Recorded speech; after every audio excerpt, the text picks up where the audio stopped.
Y'all dealing with the king.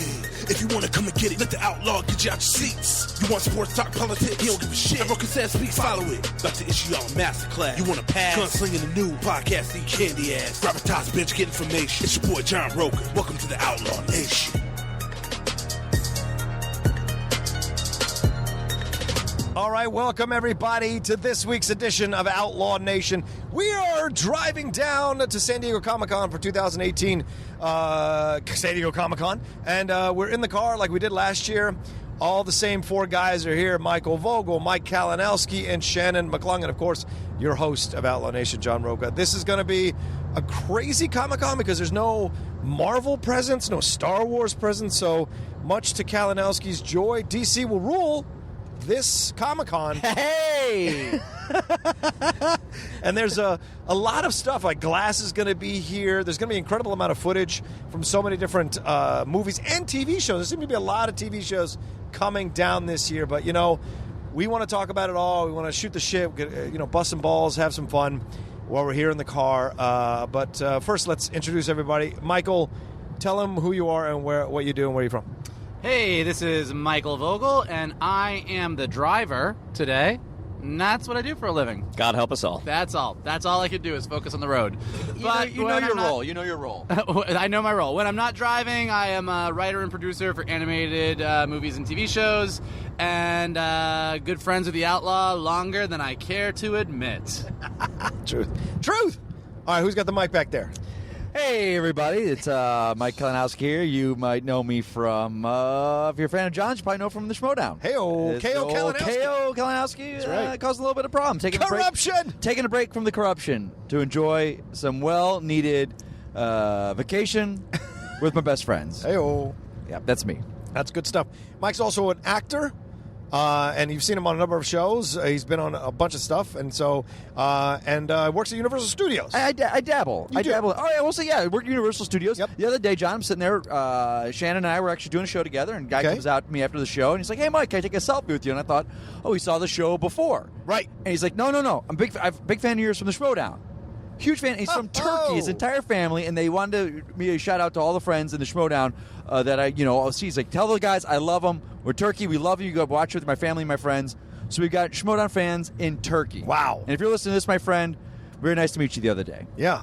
How do we say thank you in Turkey? I don't know. Turkish. I don't know. I don't know. I'd butcher it, so I'm not going to even try. That's right. Good point. And then, of course, rounding out our quartet, you guys have heard him on the Top 10 show recently, and he's been on Outlaw Nation a couple of times already, and you know him as my movie friend that I go see movies a lot with, but also he's an incredible actor and writer, and he just bought a house. Congratulations! Hey! Well, we are in escrow right now. Escrow. We are in escrow. Sorry. We have 30 days where things could go off the rails. Oh, way to spoil that one, Outlaw. Yeah, well, does that mean I get a guest house? That's all I'm asking. Hey, guys, this is Shannon McClung. I'm not going to go, hey, like Mike Kalinowski, like he's leaving a message for someone on their voicemail. Hey, it's Kalinowski. Just calling to say hi, champ. Wanted to see if you want to get some dinner. But yes, I have been lucky enough to be a guest on a few of John's podcasts. You might have seen me on Silicon Valley or 911, and I am also have just gotten into writing animation. I get to write with my good friend Michael Vogel, and we actually... There it is. We actually wrote a character for the Outlaw, John Stephen Rocha, that hopefully you guys are going to be able to hear soon. Yeah, in like 5 years. I think you'll be able to see it, right? There's still... it's taking a little bit of time. Yeah, those decisions are made on a higher floor. Yeah, right. And we're on the you guys are on the second season of that show, right? This is correct? Yeah. Oh, okay. Your character, this particular character, is in the second season. Yeah, I'm looking of the forward show to that shall not be named. Yeah, right. And whenever I try to get more roles on the show, they go, "No, you can't," because Shannon McClung's voicing some other stuff. Because it's not enough for him to write the shows. He also has to put his voice on it. McClung, stay in your lane. Double pay. Stay in your lane, McClung. That's messed up. Double pay. That's messed up. That's all I'm saying. He's part of two unions this way. Anyway, all right. So I want to go with you guys. I want to go down the list. What is it? What is the number one thing you're looking for, or a couple of things you're looking forward to at this Comic-Con this year? Whoever's got the mic back there. Well, I think the main thing that I'm looking forward to, and this is sort of our annual dudecation. Yes. Vogel, Rocha, and Kalinowski and I always take. That's the main thing I look forward to, is because, we all have our individual lives, we have our individual jobs. That's true.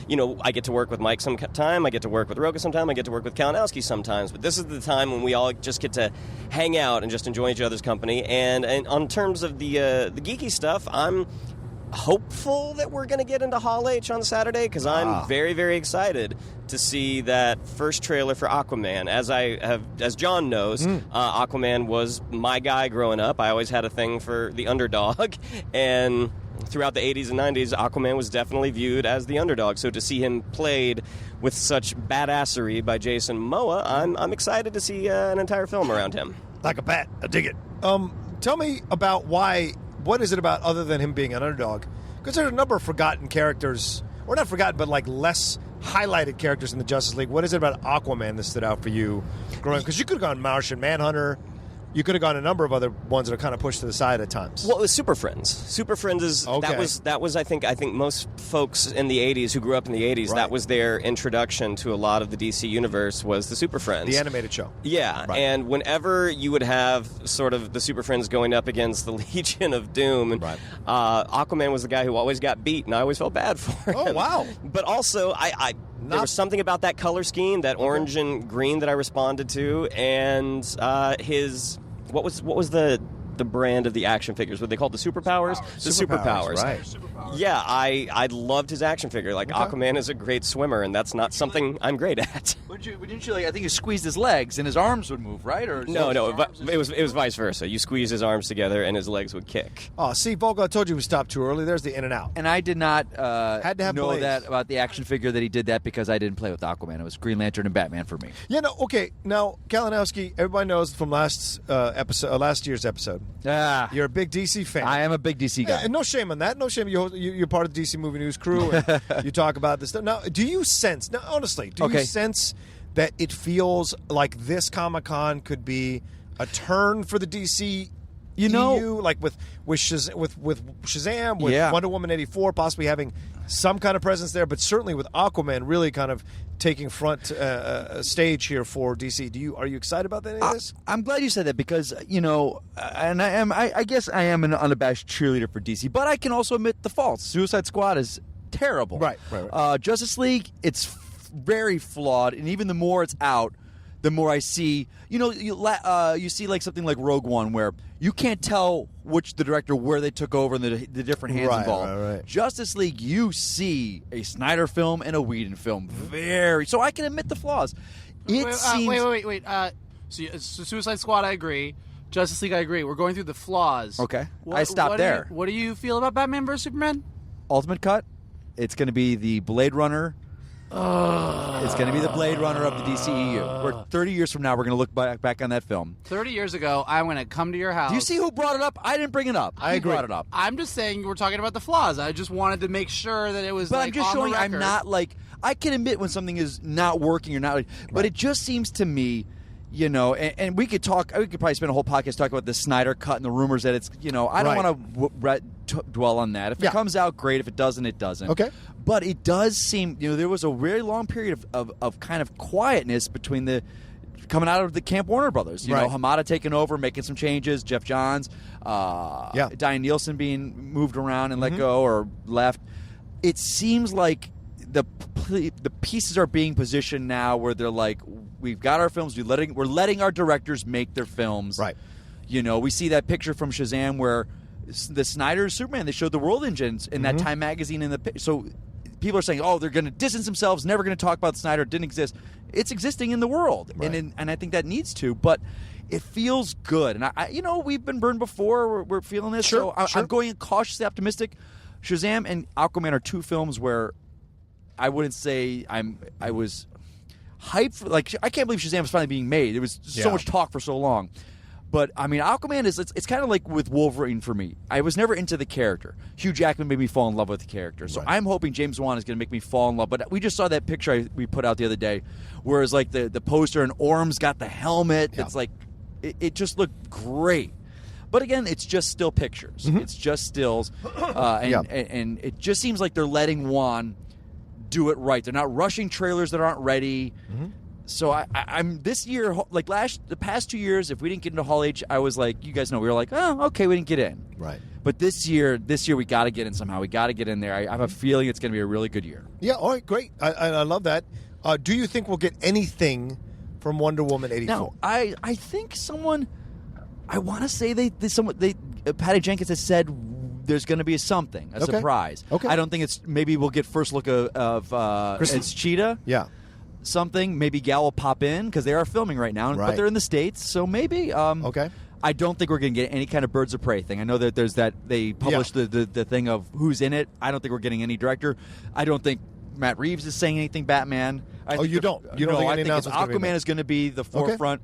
Shazam will give us the trailer, and Wonder Woman a little tease. Okay. Michael Vogel. Now, you were going at Kalinowski about the Batman vs. Superman thing, but you have not been that excited with some of the Aquaman stuff that has come out. Can you say why? I don't have a hate on for Aquaman. Like, I'm not actively against it, and everything that's come out I think looks fine. I think the word you used was colorful. It's colorful.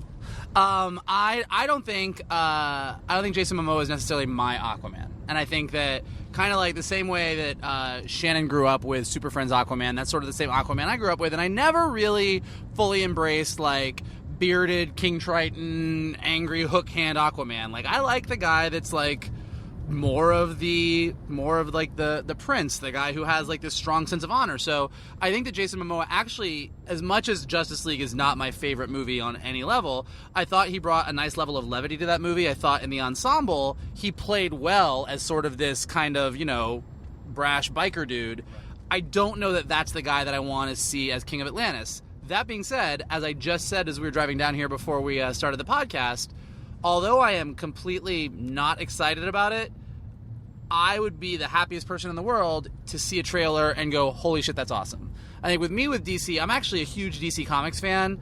I love the comics. I left after the New 52 for a while. I wasn't really digging it, but after Rebirth, I've been getting slowly back into DC, and with Bendis taking over Superman, with Tom King's run on Batman, like, I think the comics are really rocking and rolling right now, and I love Wonder Woman. I think it's amazing. So I will say this. As much as I have not been a fan of the DC Cinematic Universe, and I think it's kind of a mess right now, I will not disagree that with the lineup that you just mentioned, I would say that they do have a chance to sort of start to slowly turn people like me around. Yeah, I kind of sense that too. I kind of feel that, and that's why I've been so excited about the Aquaman stuff, because I feel like this is kind of making the turn. We've taken a lot of shit, some of us who haven't liked all the DCEU stuff. And once again, I love Man of Steel, Wonder Woman. I don't calm down. I don't like Batman vs. Superman and Ultimate Cut either. It just doesn't. It doesn't work for me. Justice League is watchable, but it's not great, right? So I want them to get to that point where we are looking forward to a Marvel movie and a DC movie in the same year, or multiple movies, and looking forward. So with Aquaman, all the stuff I've seen so far has gotten me excited. I like that James Wan took his time, because last year we had a minute and a half of footage that was pretty incredible. And so the fact that they went back and wanted to really get the special effects right for this excites me. The Wonder Woman 84 stuff that has come out excites me. So I'm looking forward to this. And whatever I wonder if you're right, Mike Kalinowski, because I kind of feel like Matt Reeves, this is the place to make the announcement. Yes, Aquaman should definitely lead because that's the one that's going to come out. But this idea of the Matt Reeves Batman should just be settled once and for all, because that's like a cloud hanging over from the old days. Yeah, and if they're going to make the turn, they should make the cut, make the turn, go forward. You're absolutely right. And the only reason I don't think, I could be completely wrong, is that we've talked about, you guys have been very, very smart about this, Marvel knows how to work, or Feige knows how to work that Hall H crowd. Yeah, he does. With the surprises, and DC has not been able to do that. Mm-hmm. They've always just kind of paraded people out and like, oh, we've got Gal, Ben and Henry here to say hello, and they just walk out. Right. They don't have that. They haven't worked. They don't know how to work Hall H like Feige did for so long. Mm-hmm. So this could be the other changes. But Matt Reeves has been such that guy's like, I'm not saying anything until we're ready, or it's this or that. So. I think they're just plugging away. I think they're working away. I think they're letting him do his thing. All right. I think they're going to not focus it because, like you said, that has an air of the Snyder era, which I don't want to say that negatively because he created the DNA of what is Yeah. You know, it's in all the films, will always be there. Yeah. And all the directors, Juan came out and he said in his thing, he's like, I have Zack Snyder to thank for casting Momoa. I would have never thought that. He's like, Right. Zack Snyder did that. I can't take credit, and I get to play with this character now with him. Mm-hmm. Just saying. He cast Gal as well, the woman that has gone on to create an iconic version of the character. That was all Zack Snyder. He did cast. Listen, a clock is right twice a day, man. Oh my God. Shannon, let's move over to Shannon. Shannon, with this idea, you saw the lineup of Birds of Prey, Cassandra Cain, Detective Montoya, Huntress, Black Canary. Jesus, I got some- why am I blanking? Harley Quinn. Harley Quinn, right? But no Barbara Gordon, no Batgirl. Do you think that's because they're doing the standalone movie? Do you think they're focusing on that, and that they don't want to introduce you through Birds of Prey? That's a really good question, because that was sort of the problematic part of the Batman that they chose to go with, was that he is older. We see the Right. Robin costume in Batman vs. Superman that we all sort of presumed was Jason Todd. So Right. I don't know. I'm surprised that they're not introducing Batgirl as Barbara Gordon. I don't think that has anything to do necessarily with what kind of scene? I have some thoughts on this. Okay, Because we let did Shannon talk finish. about this. Let Shannon finish, and then Yeah, we'll jump sorry. to you, Mike. No worries. Go ahead. No, I mean, I'm surprised that they're not beholden to the comic timeline. Like they're Yeah. doing their own thing, much the way that Marvel has done. Just like Civil War and Marvel and the film was very different from the comics. I'm curious why they are not going with Barbara Gordon. Like I don't see the point in introducing her as Oracle right off the bat. Yeah, Okay. that was my point. Oh, and then Mike, jump in here. But one question to add on to it: who do you think will be the villain? Because they said it's going to be a villain that we've never seen on screen before. Do we see the possibility of Jason Todd as Red Hood? What have you? What do you think? I think Well, first the Birds of Prey, and then if you want to answer that question. Yeah. Birds of Prey. And someone brought this up because they were saying, well, how do you do Birds of Prey without Barbara Gordon? Batman's 50 years old, you know, this and that. And I said, you got to remember, and we accept it with Marvel because they've been so successful with it. Tony Stark and Bruce Banner didn't create Ultron. We didn't care, though, that it wasn't Pym in the movies because they had built it Right. up. We didn't care. Hold on. We didn't care that the Avengers were not formed by Hank Pym and Janet Van Dyne. Wasp and Ant-Man are the two founders of the Avengers, but we didn't care because they took the characters that they had and they used the storyline to create the Marvel Cinematic Universe. This is not the DC Comics universe. Right. So we're creating Birds of Prey. Barbara Gordon maybe doesn't need to be a member of the Bird of Prey. In the comics, she was a founder of it. In this version, Huntress, Black Canary, maybe Renee Montoya becomes Question. That's the Birds of Prey. Right. Maybe eventually they'll recruit Oracle down the line. So you have to kind of train or think like, okay, we're taking those characters, we're using the characters, but not, it's no one gave a shit that Stark and Banner created Ultron. It worked awesome. Right.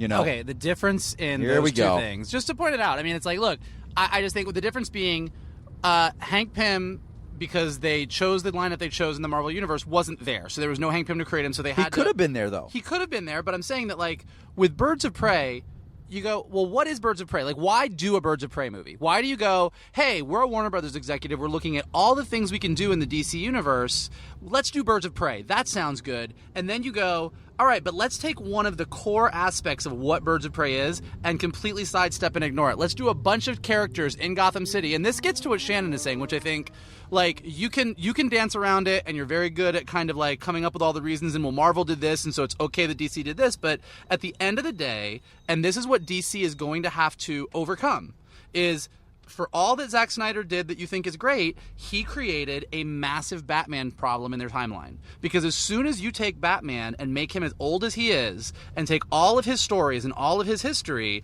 and say we're skipping over that so that we can get to sort of this Dark Knight Returns vibe, you have fucked up everything from Batman down. So you fucked up every Robin story you want to tell, every Barbara Gordon story you want to tell, every Damian story you possibly want to tell down the line. Like, he's so much older that anything you want to pull from the comics becomes really challenging to fit, and that's clearly what's happening here. It's what happened. Like, I'm just saying it's what.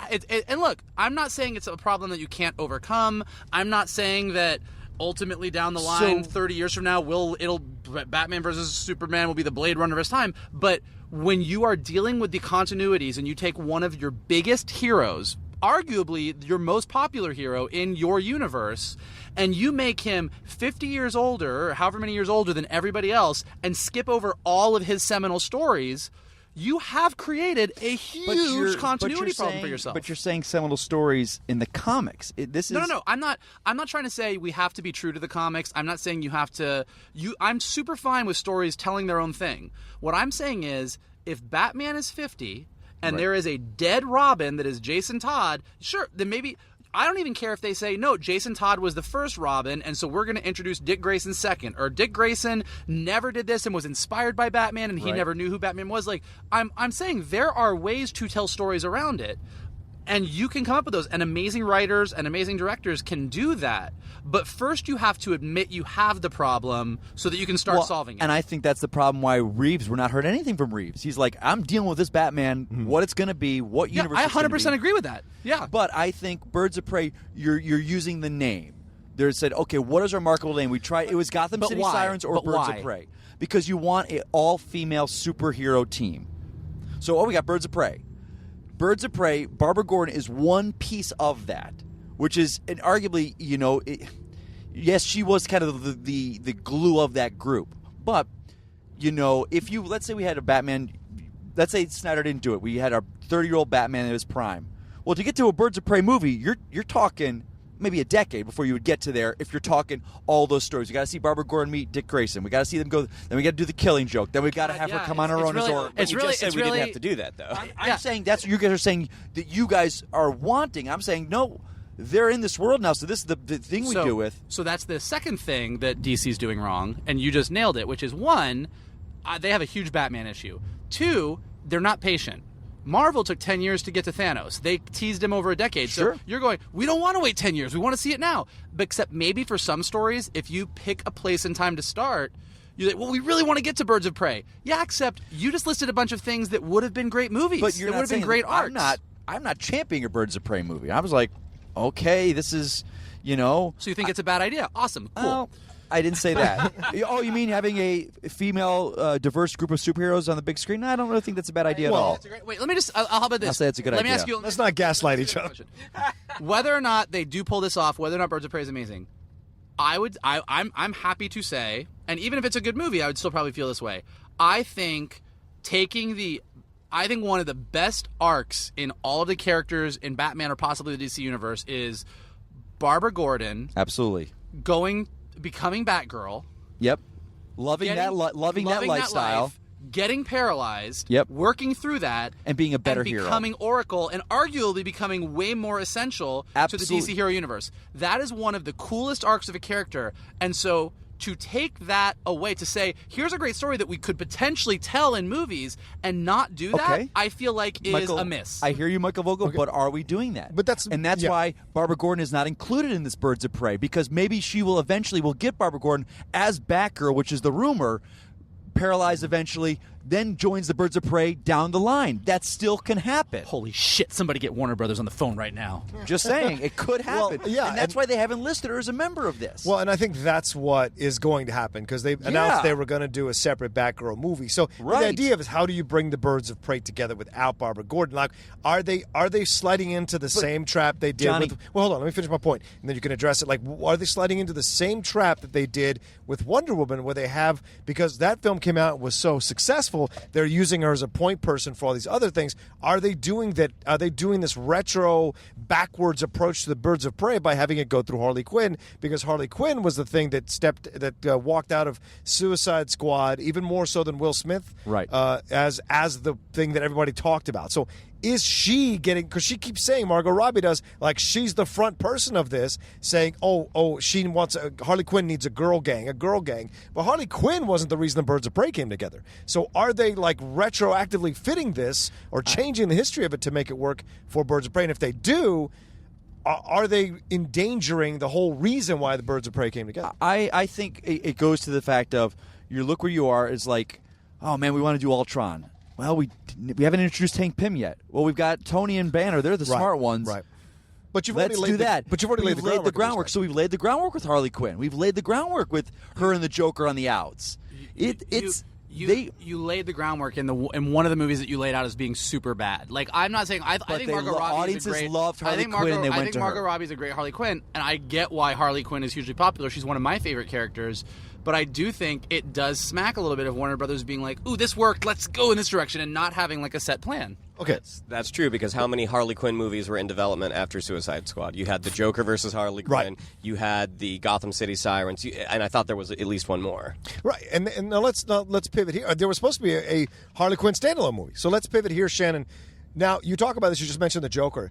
This idea of a Joaquin Phoenix Joker, like I'm excited for it if it's a standalone movie. And Jeff Snyder said, and Snyder has a lot of connections within the industry.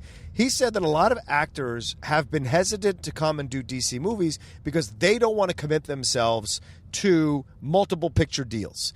But they're very interested in these characters because they find that the DC characters have a lot more emotional journeys to go on as superheroes or villains that they would love to sink their teeth into, but they don't want to commit to 3 or 4 picture deals. Joaquin does this in essence either an Elseworld story or a Joker origin story where he kind of loses way more weight and becomes Jared Leto. So what do you think about this? Do you like this idea, Shannon? Are you excited about this? Or can you create in your mind 2 separate Jokers because it was announced that Jared Leto is doing a Joker movie as well? Yeah, I'm not unexcited about it, but it's not necessarily my thing. Okay. Will I come out and watch it? Absolutely. Do I think Todd Phillips is necessarily the guy to direct a movie like this? Not necessarily. What was the movie that he did with Miles Teller and Jonah Hill where they played the gun runners? Oh yeah, War Pigs or something like that. War Dogs. War Dogs. Something. Dogs of War. Dogs of War. Yeah. I thought that was a really. That was Phillips? Yeah, that was Todd Phillips. Yeah, and that was a departure for him. It wasn't sort of the bro-y comedies that he's known for doing. That being said, I still don't know if he's the guy to bring it to life. But to have Joaquin Phoenix commit for one movie, I think that's actually really smart because as we've seen Joaquin Phoenix's career, the idea that he was at one point in the running to play Doctor Strange, I was like, wow, that's a risky choice in my opinion because you don't want to hook your wagon to unstable. And he stepped out of the Doctor Strange, the rumors were, because he didn't want to commit to a multi-picture deal. And DiCaprio was totally in the running to do this with Scorsese and Phillips, but he also didn't want to commit to a multi-picture deal. And I think Joaquin Phoenix is probably a much better choice than DiCaprio. I thoroughly agree with that idea. I'm curious to see the movie. I will absolutely be there opening day, even if I watch the trailers and be like, I don't know what this is. I'll, out of sheer curiosity, all right, so Vogel, do you think this is all confusing, right? Because you have a Joker movie with Jared Leto, possibly. A Joker movie with Joaquin Phoenix, who, in my opinion, they might go the Azzarello route, that Joker story with the Joaquin Phoenix one. That's been the theory that I've been pushing. And then you have a Harley Quinn movie with Birds of Prey, then a Batgirl movie, and then you have a Batwoman TV series come out, which just got announced. So there's so much going on through this. Do you think that they're doing too much? Do you think there's not a through line? What's your feeling on this? I think that... And then Kalinowski. I think that... I love the idea of a shared universe. I love the Marvel Cinematic Universe. I love the Star Wars universe. I'm also fine with a bunch of standalone movies that you get big name directors to put their spin on something, you get big name actors, and it's not a shared universe. I think one of the bigger complaints with DC versus the Marvel universe is that they can't seem to get it together. That it's fits and starts, and then this happens, and then we did this thing, and then this movie didn't land, and then we zigged and zagged. And so I think that when I hear about them trying to fix their universe, and Kalinowski even said, people felt like Shazam was going to be a departure, but then there were things in there that tied back into the Snyder universe, and that Snyder, for better or for worse, this is the universe we started. So then you're like, okay, fine. I go, great. Well, then if you're trying to bring in different directors and different people and different characters, but make sure they're part of one universe, good, that's a choice. But then you come right around and you say, oh, and also we're going to do this Joker movie that isn't tied to the universe, it's its own thing. I'm like, you're just creating more confusion. And so whether or not I think this movie is going to be good, I don't really know. Could it be a good Joker story? Could it be a bad Joker story? It could go either way. But I think it just creates more confusion for the DC universe. And to your point, you're like, well, maybe it'll be an Elseworlds story. And as a guy who grew up reading Elseworlds stories, I'm like, that's cool. But one of my big indicators of when a comic book franchise is working is when we take our friends like Sarah or Amber or whoever, and we all go to the movies, and they get excited about something and they don't get confused. And I think throwing an Elseworld into a franchise that's already suffering from confusion is probably not the best idea. Yeah. Okay, Kalinowski. There's a lot to unpack there. What do you think? I'm of multiple thoughts on this. One is I'm not a big Joker fan, and I know that's an unpopular opinion. Yeah. I know We all have our unpopular opinions. Batman's had this glorious history, and we've seen the Joker how many times on film? How many times have we seen Clayface on film? Never. He has got the best rogues gallery of all time that we're getting. But anyway, if anyone's going to do a Joker movie and Joaquin Phoenix, I have a feeling if this movie comes out, this could be the one that's like, oh wow, he's better than Leto. Or better than Ledger. Oh wow, he gave us the Joker. Holy crap, that's ridiculous. But I guarantee he's better than Leto. I think so, man. Oh yeah. I'll guarantee. I'm just saying, it's like I do agree that it is this like, well, is he? He's not Leto. He's not the origin to Leto's Joker. And I wish, like Vogel said, I wish we were. DC's getting ready to do. They've announced this Black Label series in the comics where it's like adult takes with creators and writers doing their own thing for limited series. Mm-hmm. This almost feels like that, because Jeff Johns has really had that kind of making the comics and the films all kind of under one umbrella now. It seems like that's the thinking with this. I don't know, and this is I know we're not going to agree on this, but it's also at the same time like having two Jokers on the screen at the same time, Leto and Phoenix. It's like, well, 1 year BVS came out. I think we had Batman Lego and BVS, two different Batmans. And I know it's animated. I know. But I know. Listen, just hear me out. You're making a stretch, brother. I know it's a stretch, but it is that, we look at Gotham.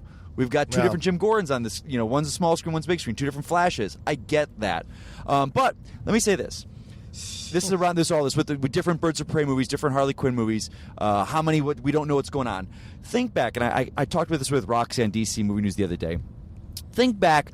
After Batman and Robin had failed at the box office, I'm looking 98, 99. Warner Brothers was actively developing 4 different Batman films. Yep. Batman Year One, Boaz Yakin's Batman Beyond, a Batman Triumphant, which was a sequel with Howard Stern, and also Batman vs. Superman with Wolfgang Peterson.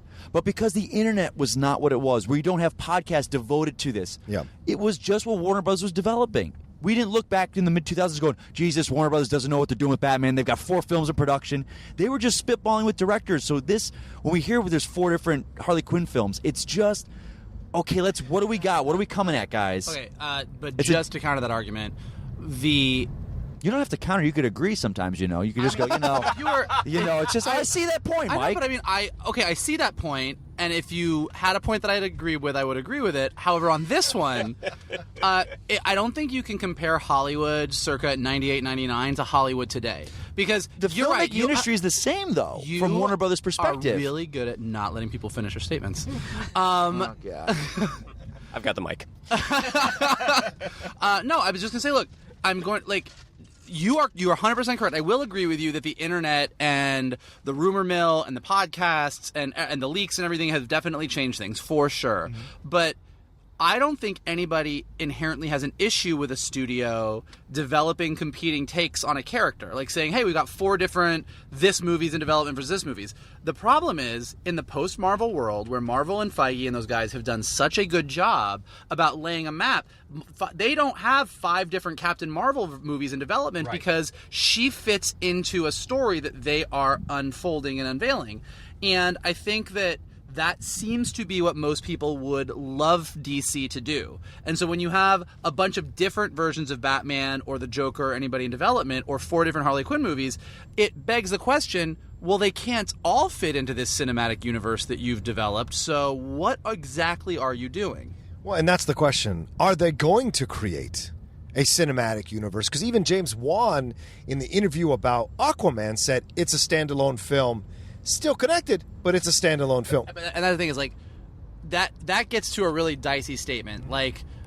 You could argue that Ant-Man and the Wasp is a standalone film that's connected. You could argue Black Panther until that end credit scene is... So that's okay, but either you're in a cinematic universe or you're not. And as I said, I personally am more of a fan of cinematic universes. If DC came out tomorrow, if they came out at Hall H this week, if they come out this weekend and said, guys, big news for you. Fuck the cinematic universe. We're going to tell an Aquaman franchise, we're going to tell a Wonder Woman franchise, and they all have nothing to do with each other.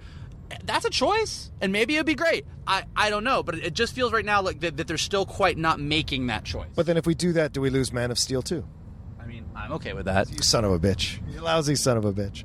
But I think fans misinterpret when James Wan says it's a standalone film. Yes. It is a standalone film, Right.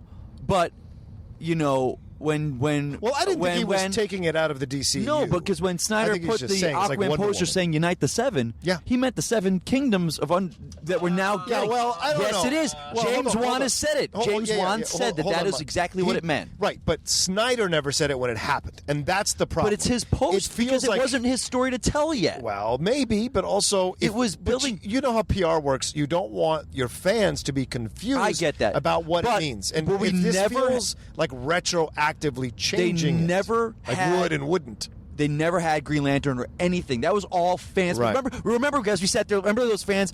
Oh, you in Alfred's glasses, you can see green when he lands. Right, he's right, like, right. "Oh, he told me to come." No, we knew it was Superman. We always did. knew it was We Superman. did. It wasn't Green Lantern. Lantern was never in these films. Hey, while I'm driving, could you be not so angry in the back seat? You're getting really passionate. now. Kalinowski has a vein popping out of He his head does, right he now. does. No, now correct me if I'm wrong, and I could be wrong here. When that poster came out, because that was the Unite the Seven, Yeah. that was for Batman versus Superman. Hold on, just answer yes or no. That was for Batman versus Superman, correct? I think it was. Okay, so had James Wan even signed on to Aquaman at that point? Now I don't remember. good I'm question. asking. I don't think so, but he was the only. If someone says every poster that the Aquaman poster was the only one that said "Unite the Seven," they never used that slogan again on anyone else's poster. Mm-hmm. It was just Aquaman.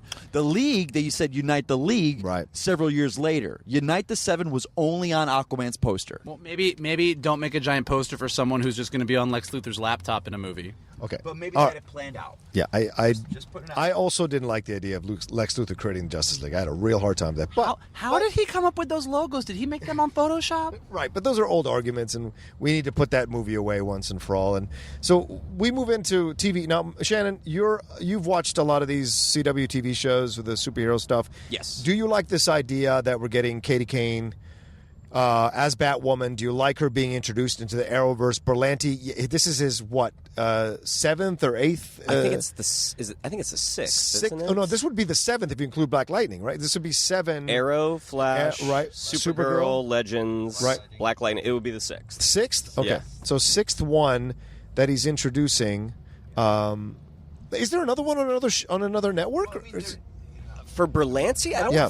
think so. okay. So this would be so iZombie might be his, I think. okay, but not part of the universe series. No, so not part of what they're you would throw in Batwoman, who is she is a lesbian. She's an heiress, right? Like Batman, but she's got from in the comics what they talk about the mental health issues, the demons that she has to overcome.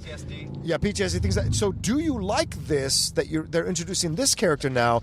Do you think they'll homogenize her and not deal with the stuff, or do you think Black Lightning kind of woke something up and the possibilities of exploring these issues like they did in the pilot episode with the racial profiling and the cop stuff that happened with Black Lightning?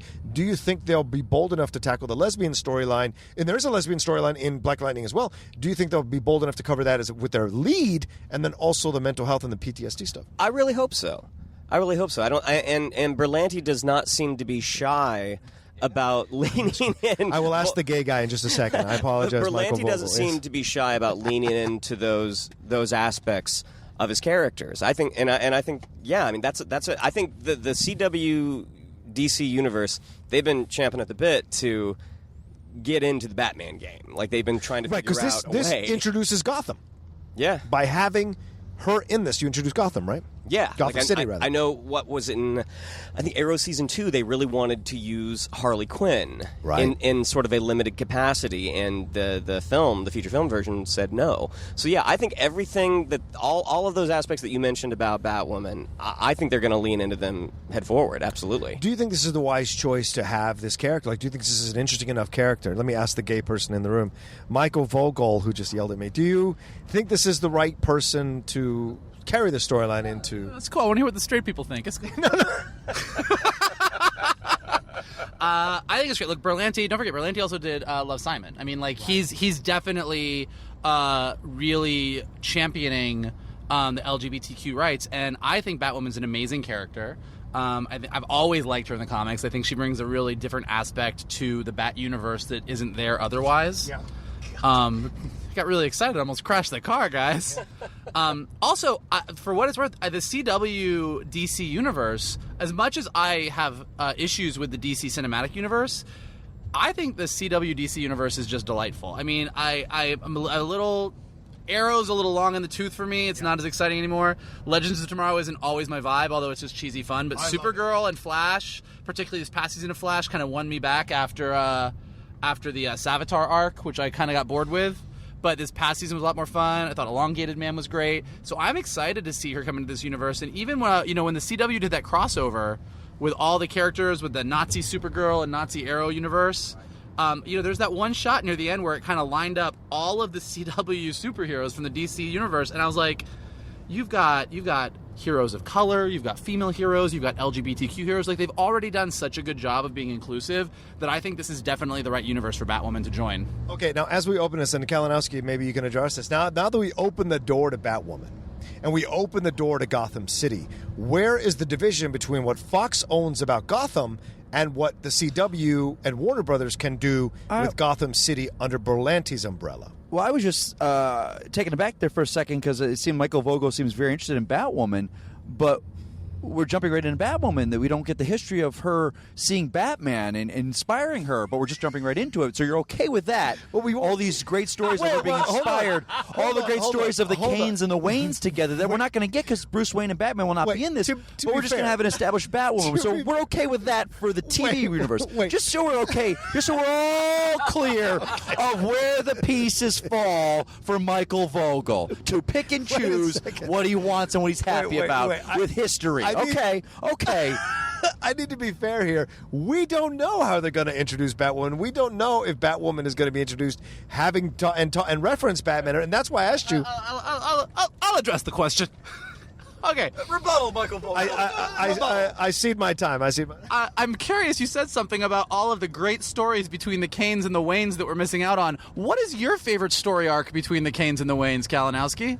I loved the entire history of what all came before that, with the families and the rich history of the two characters, her going off to war with her father and being inspired by coming back to Gotham and Batman and everything. So I'm just curious where she's going to get the idea for the entire Batsuit, because it is Batman. As Rocha said, reclaiming my time. Reclaiming my time. You watersed me.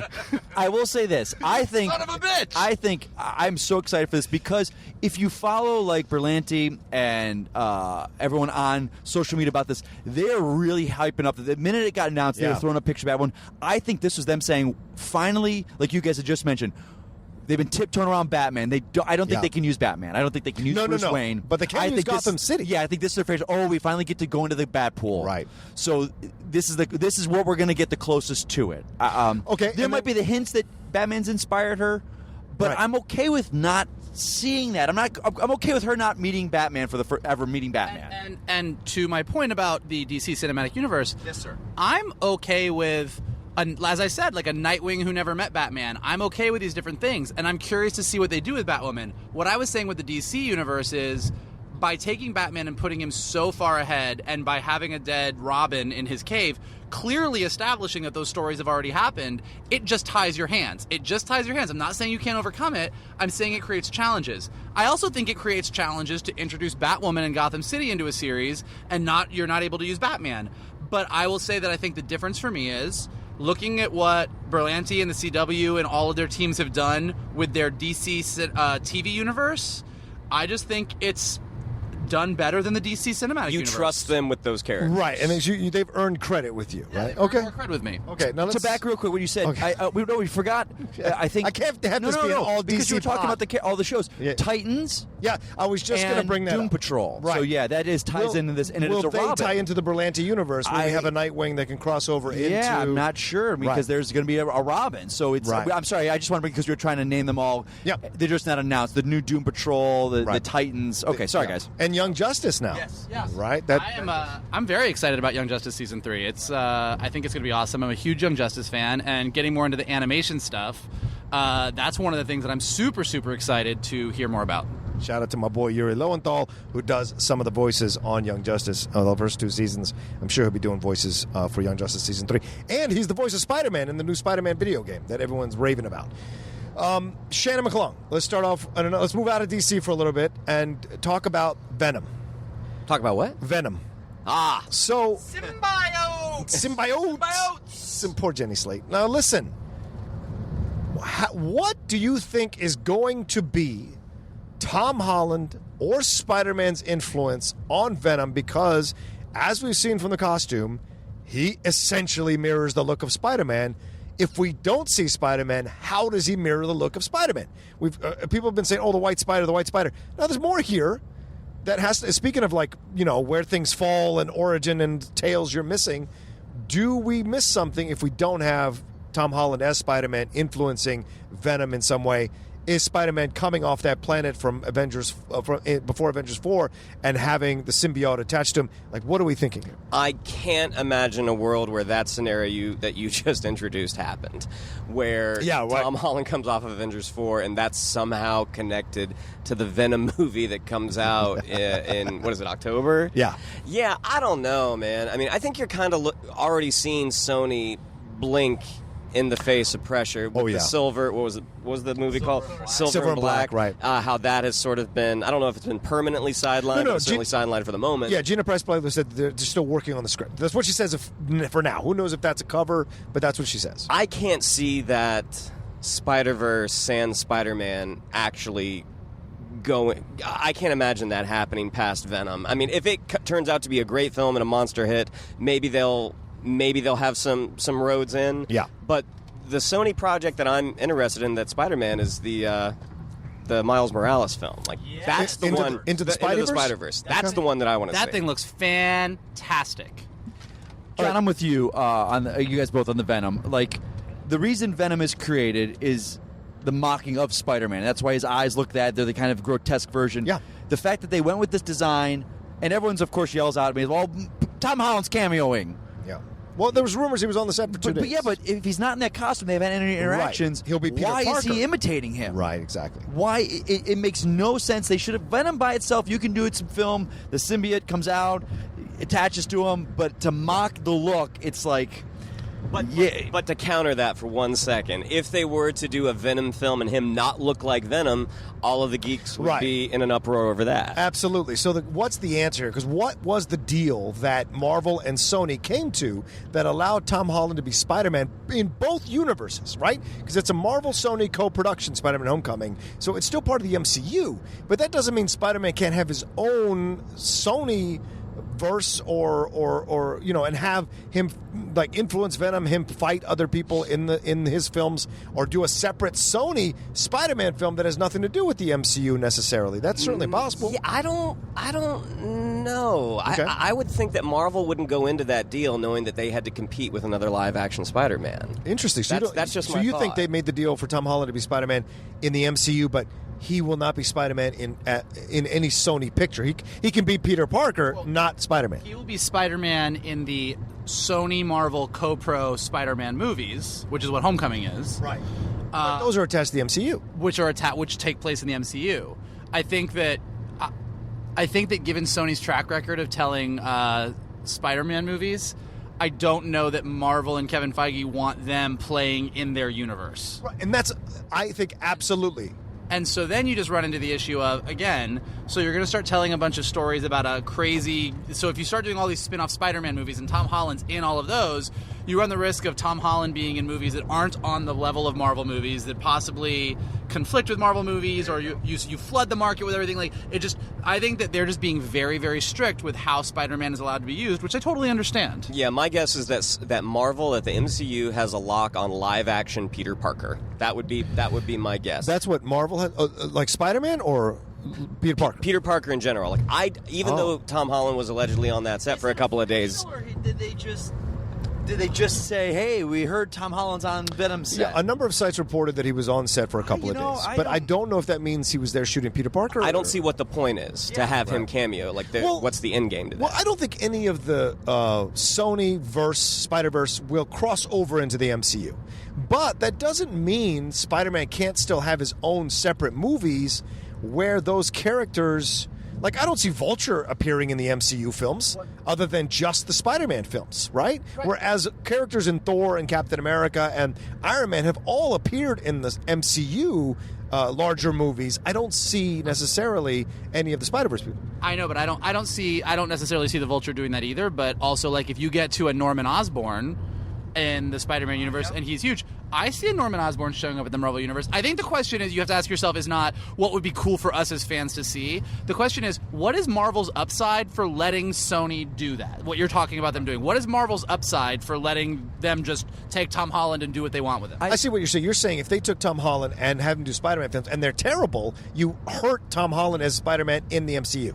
Exactly. And I think, John, to kind of go a couple steps back before Sony gave Marvel that kind of co-deal. Yeah. If Sony had someone like Feige, and I've said this before, Spider-Man could be his own cinematic universe. Sure, of Batman could be his own cinematic universe. You establish Batman, then you've got Robin, then you've got some of the villain films. Sure. But they've gone past that point. They never nailed Peter Parker right.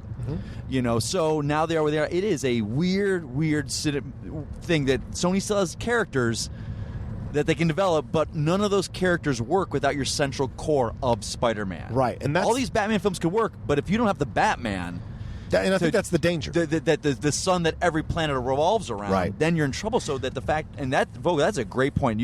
If you get a director with the kind of studio head doing a Spider-Man movie that Holland's in, but it's not Marvel anything to do with it, and it's bad, the next time Holland pops up in a Marvel film, you're like, oh yeah, you were attached to that bomb. It's ugh. But there is a possibility that Feige is a consultant on these possible Sony Spider-Man movies, so that he's involved in the directing, he's involved in the overall look of the film, and though it may not be officially an MCU film, it has an MCU vibe. But sure, so then again, you have to always ask this question. I think, like, with a lot of these things we've been talking about, with the DC Cinematic Universe, with all this stuff, I think that we all attack it from a, wouldn't this be awesome if? But you have to take it from the other side. Kevin Feige, kind of a busy guy.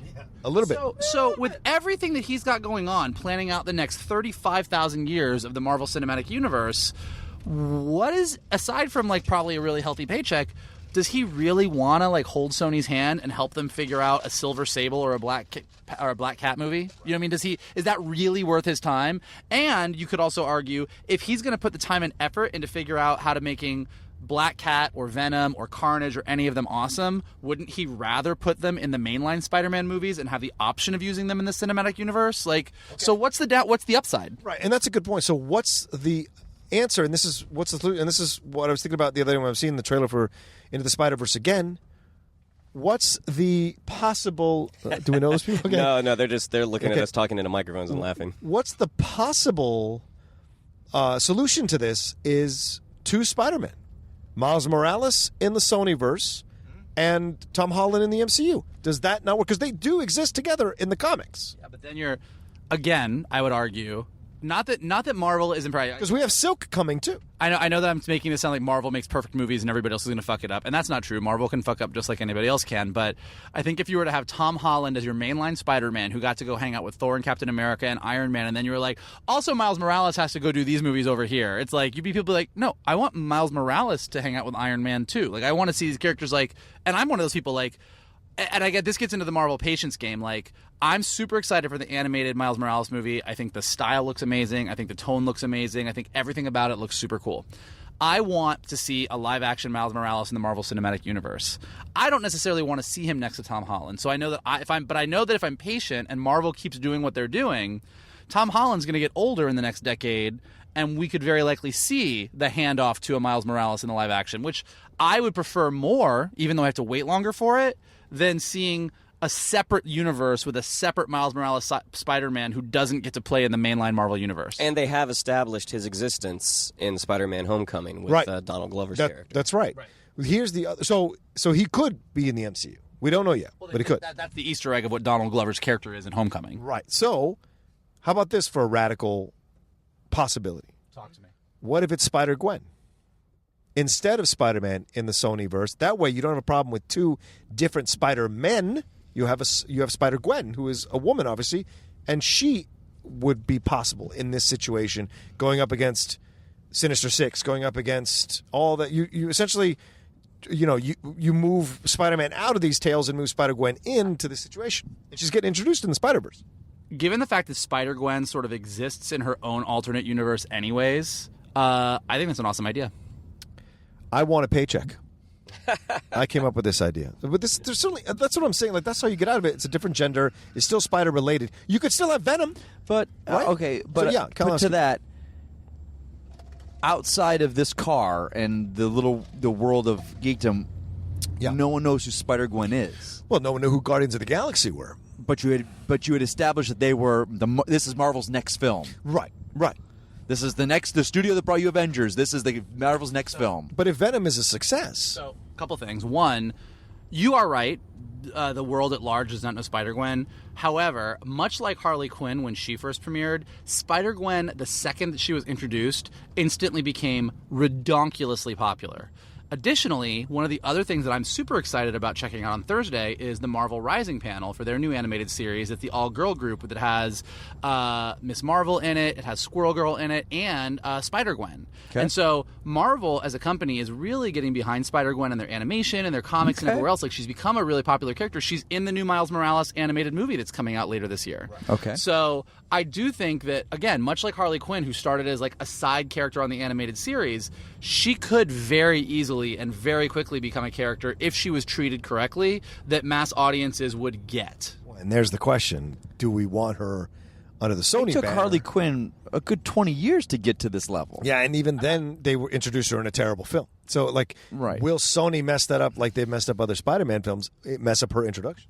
But again, I mean, I think that these are the types of questions that that are interesting to ask, because Right. there's what we as fans want to see, Right. and then there's what, I mean, as much as a bunch of 30-something and 40-something-year-olds in this car can argue about what we want to go see and what we're excited about, these companies are also looking at all the 7 to 10-year-olds and what they're excited about. And if Marvel Rising is as awesome as it looks, because the trailer that they released already looks amazing, and it does well, given the fact that these are already popular characters, like, it is the Miss Marvels and the Squirrel Girls and the Spider-Gwens that are really, really going to take over the next decade of these stories, not the ones that we care about. Yeah, that's the groundwork they're laying now, which I enjoy. I just like that you referred to some of the people in this car as 30-something. Shut up, Shannon. All right, so we're moving on to the next question. And speaking of Marvel, let me start at one particular thing, and then we'll move on to the actual franchises. But this de-aging technology that we saw in Ant-Man and the Wasp, and for anybody who is overseas and still waiting for this film to come out, I'm not going to spoil anything, but there is some incredible de-aging that happens with Michelle Pfeiffer and Michael Douglas. That's not giving anything away about the movie. There's just de-aging. It's phenomenal in this movie. The only drawback is they have to use the old face that they currently have as the template to do the de-aging. So when you watch the Michael Douglas de-aging, you can see that they used his face to map it on, so the lower lip is a little bit weird. All of that stuff is there because... No, I'm just saying, because you can tell the de-aging, whereas if you watch it with Robert Downey Jr.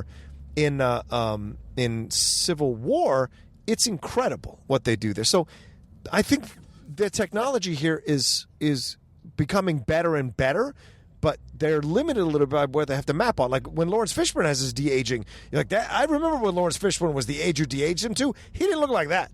So it still works. Let me say this, but it's a little weird. What happened, and I didn't know this because I apologize now. That was his son.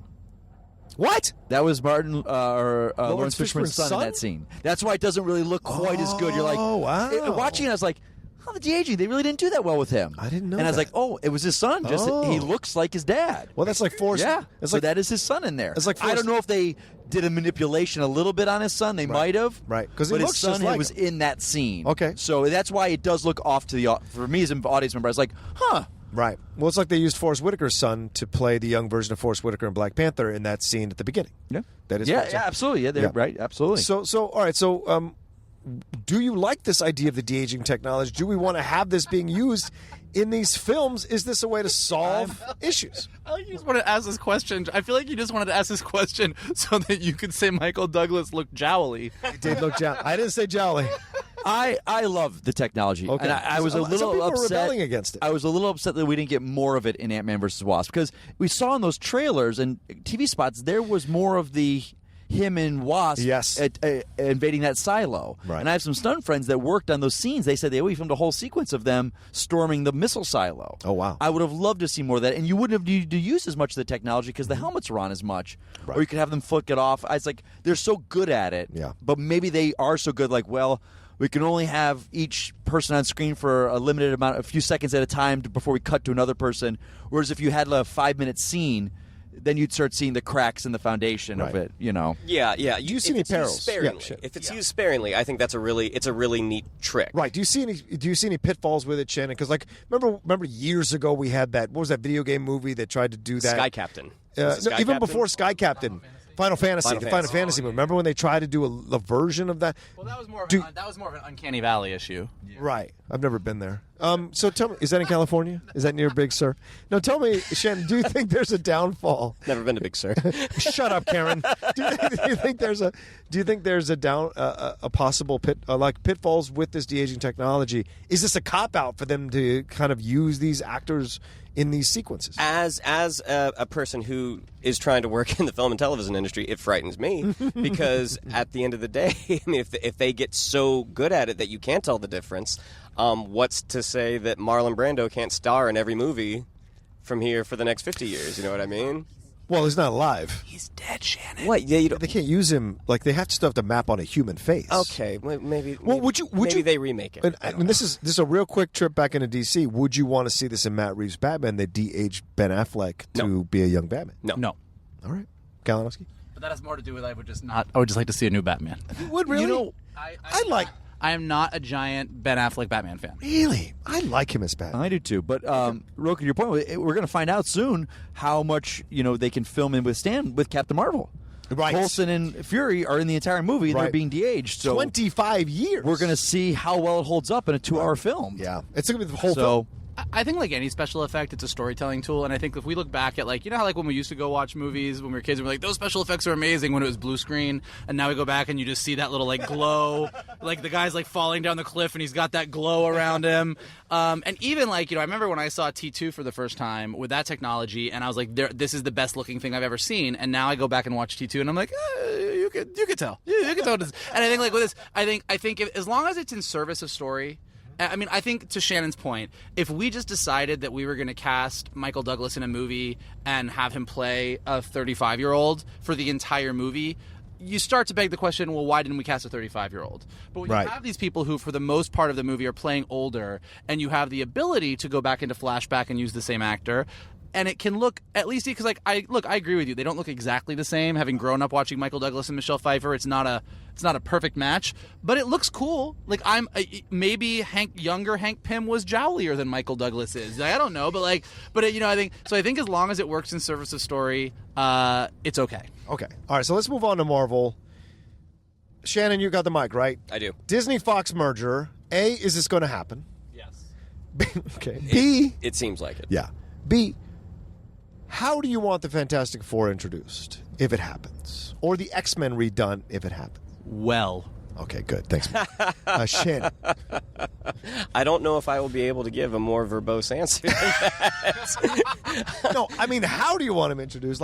Because it was something somebody brought up yesterday at Collider was this idea of, Koi on Heroes. The idea of the fact that they have not introduced the Fantastic Four as becoming the Fantastic Four through the rays in the beta rays in space, right? That has been how they became Fantastic Four. They haven't used that or done that.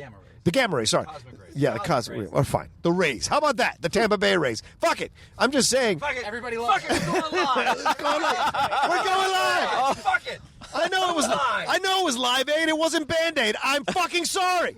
What I'm saying is do we want this to occur in space? Some people were saying it could occur in the quantum verse with Ant-Man, blah blah blah. That they're down there. There's been that suggestion. I would want to see it done traditional. If you're gonna do a Fantastic Four film. Despite, I didn't think those Tim Story films were good. I thought one of the biggest crimes was that you didn't get to see a shuttle launch with the four of them on it. Well, you didn't see that either with the new one with Tranks. Well, that was the ultimate version, right? I think that First of all, This is a more verbose answer from Michael Vogel. more verbose than Will. First of all, I'm really excited. Marvel's relaunching Fantastic Four. Yes. In August, and Yes, I could yes. not be more excited. Like they all kind of went away after. Fox had said, Well, no, not just that, but I mean, in the Marvel Universe storyline in the comics, it was after Secret War. What was the big one where Doctor Doom recreated the universe? I can't remember the title, but like Reed Richards went off and did his thing. The Fantastic Four was gone. "Oh, Secret Invasion, not Secret Invasion." I know what you're talking about. I'm sorry, buddy. But go on. Yeah. So, anyways, they've been gone. They're coming back. I'm really excited, and that also is a big sign that Marvel is ready. Like they know the deal's coming to close. They're like, we're bringing them back in. I think, kind of to Kalinowski's point about like the Ultron stuff. Like you have to kind of look at where the Marvel Cinematic Universe is right now, and sort of extrapolate where you're going to get mutants or where you're going to get the Fantastic Four. Fortunately, we just had a giant alien invasion on Earth. Yes, we did. Like a very public, on TV invasion where it's crazy. So it's not a hard jump to say in the next couple years, the U.S. government would say, we need to catch up, let's launch some people into space and start exploring this stuff. So like, there's a really easy way for them to just take what's been happening and do exactly what Shannon is saying and really do something where you do get that launch, you do get humans sort of exploring. Similarly, and I've said this before to you guys as we've just been shooting the shit about it, because they haven't done Inhumans, because they haven't done stuff, they've had 10 years of crazy stuff happening on Earth. They've had alien invasions, they've had superpowers, they've had all these things happening. It's also an easy jump to say, with all of these things happening, human evolution decided to jumpstart. Right. So I think that both of those are ways that they could really easily bring these things into the universe once that merger is complete. Both Fantastic Four and X-Men is what you're saying. Yes. Yeah, and with Fantastic Four, I will throw it in. I'll Kalinowski definitely give you just a second. But the Watchers were introduced in a post-credit scene, right? And There's the Guardians. The Guardians. Sorry, the Guardians. Guardians too. So the Guardians have a lot to do with Fantastic Four. Mm-hmm. So that could be possible. And then if you start throwing in Galactus and the Skrulls. and the Skrulls, right? We're gonna be Captain Marvel. Absolutely, the Skrulls too. All right, Kalinowski. A lot to chew off. You laid a good meal there. The Fox merger, is going to happen. Best Buy. I am not a fan of the merger. Just because, Really? I would love for Marvel to get the properties back, but taking a whole studio, I think someone said Disney will then own 41% of box office share. Yeah. That's almost half of all box office by one company. That's scary. It doesn't bother me because they're doing good work. I get that, but to have that much control over, it's a slippery. It is less product. It's less product for people like us. But is it quality or quantity? For us, I mean, as workers, you want to do good work. Yeah. But when you lose a film studio, it's not like Disney is going to suddenly make all those movies that Fox had in development. That's true. It's less job opportunities for people like right, because they have to worry about the release dates and how. Okay, Michael disagrees. Well, I just think that it's.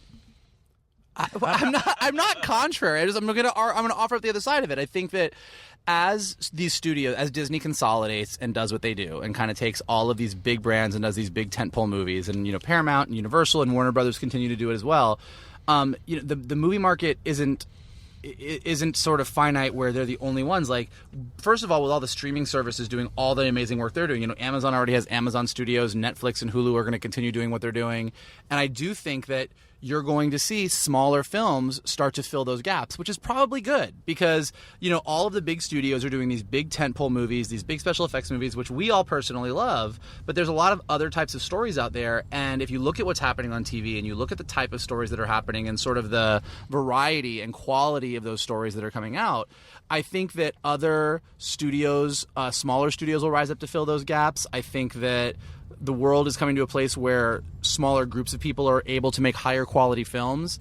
So it doesn't scare me because it's not like it's a finite thing. It's not like it's a closed off market where they are the only ones who are allowed to make stories and make films. Well, this is a good point you bring up because Valiant is getting into their stuff, having their stuff optioned to be made. Image now is all of a sudden Rob Liefeld with John Prophet. Like there's stuff that's happening that's outside the realm of. But it just seems like we're only making tentpole franchises or $1 million.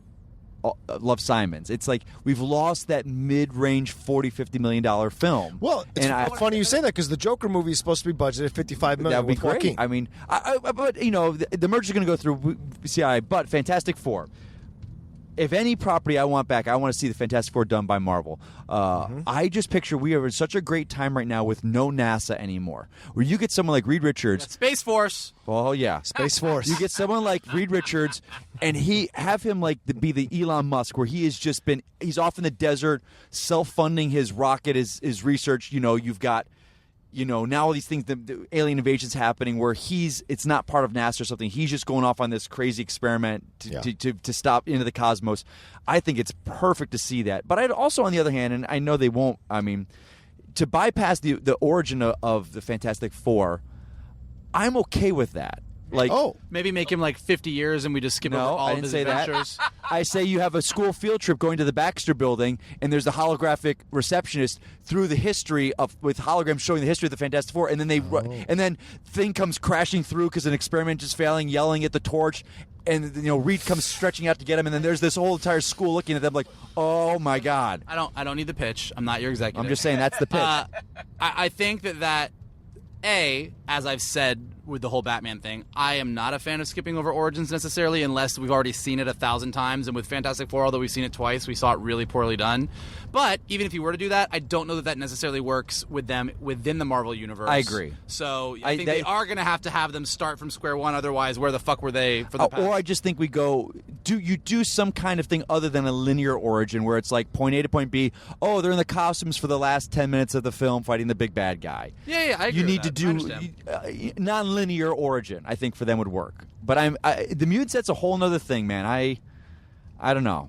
Fantastic Four, I would love Marvel to get Fantastic Four back. Knowing how well they do their properties and the love they put for them, to see Reed Richards done right, I think to me is fantastic. I will say that with the mutant thing, if they do it, and I'm sure that this is what they're going to have to be very careful. Like the challenge with X-Men is like those mutants multiply so quickly, and there's so many beloved characters that they can really quickly overtake any. They overtook the Marvel comic universe. I mean, they became so popular that literally, now we know that now Avengers are super popular. But there was a time where Avengers was nothing, and every comic was X-Men. It's funny you say that because I was just thinking I was talking to people. I was like, a lot of people don't understand that the reason that we got an Avengers movie was because Cap, Thor, and Iron Man were not selling comics. They were barely B characters. They were the properties nobody wanted. Yeah, X-Men, Fantastic Four, Spider-Man. That's why we had all those movies because those are what the studios wanted. Right. And X-Men, man, mid-90s, early 2000s, it was X-Men everything. So I do think that if they do introduce mutants into the current Marvel Cinematic Universe,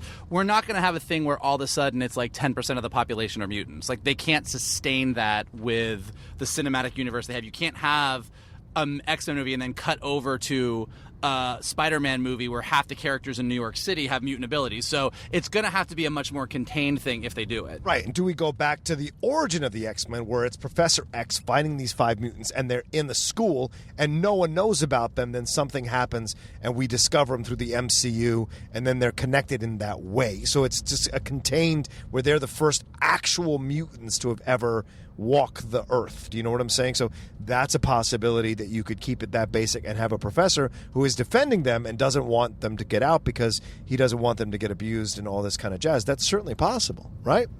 By the way, I just want to say that having these discussions on microphones is making this drive in traffic way more enjoyable than it would be because we are moving slow. Yeah, we are in a sea of brake lights. Breaking news. Warner Brothers sets Joaquin Phoenix Joker movie for 10/4/19. October. Whoa, are you breaking news on this? It's dropping right now on Twitter. Oh, my God. I think it looks like, it's coming up right now. October 4th? Yeah, 10/4/19. So that's... Wow. I feel like it's the moon landing in here. This is breaking news, everybody.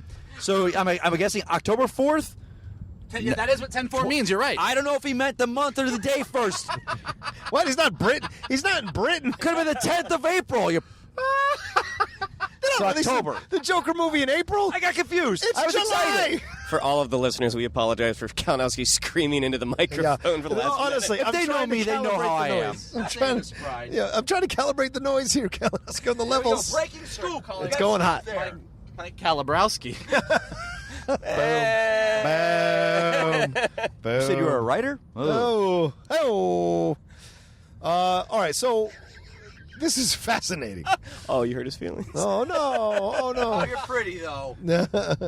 So we've got ourselves this possibility of the merger with the X-Men and blah, blah, blah. We'll see. That's like probably 5 years down the road. What we have coming up is Avengers 4 and Captain Marvel. We just had Ant-Man and the Wasp, which we're not going to spoil. But we go into Avengers 4. What are you all's basic overall theories of what you think is going to happen in this movie? The good guys win. Okay. Man. All right. I mean, I'm going to start by saying anything we say is most likely wrong. Like, Agreed. Like they're. Welcome to the world of punditry. What are you talking about? Yeah, keep going.